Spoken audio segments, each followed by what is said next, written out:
నీతిమంతునికి కలుగు ఆపదలు అనేకములు, వాటినన్నిటి నుండి యెహోవాయే వాటిని విడిపించును. కీర్తన గ్రంథము 34వ కీర్తన 19వ వచనంలో మనం చూసినట్లయితే, నీతిమంతులకి ఎన్నో ఆపదలు, కష్టాలు, శ్రమలు వస్తాయండి. వాటినన్నిటి నుంచి విడిపించేది దేవుడే అండి.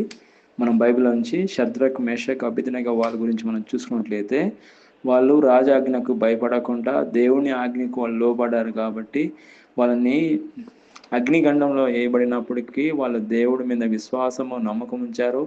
దేవుడు తప్పకుండా మాకు సహాయం చేస్తున్నాడు నా విశ్వాసంతో ఉన్నారు రూఢిపరిచారు కాబట్టి దేవుడు షద్రక్, మేషక్, అబేద్నెగో వాళ్ళని అగ్నిగుండంలో నుంచి కూడా వాళ్ళని విడిపించాడు, కాపాడాడు.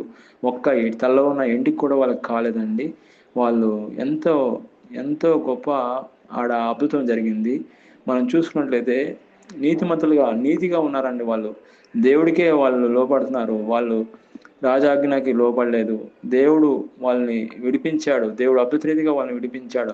అగ్నిగుండంలో నుంచి విడిపించాడు. ఆపదలో నుంచి విడిపించాడు. కాబట్టి ఎన్ని ఆపదలు వచ్చినా ఈ లోకంలో మనం ఉన్నాం కాబట్టి ఎన్ని ఆపదలు వచ్చినా మనం ఏమి చేయలేమండి. దేవుడు మనతో ఉన్నాడు కాబట్టి దేవుడు అన్నిటి నుంచి విడిపిస్తాడు. షద్రక్, మేషక్, అబేద్నెగోని విడిపించినట్లు మనల్ని కూడా విడిపిస్తాడు.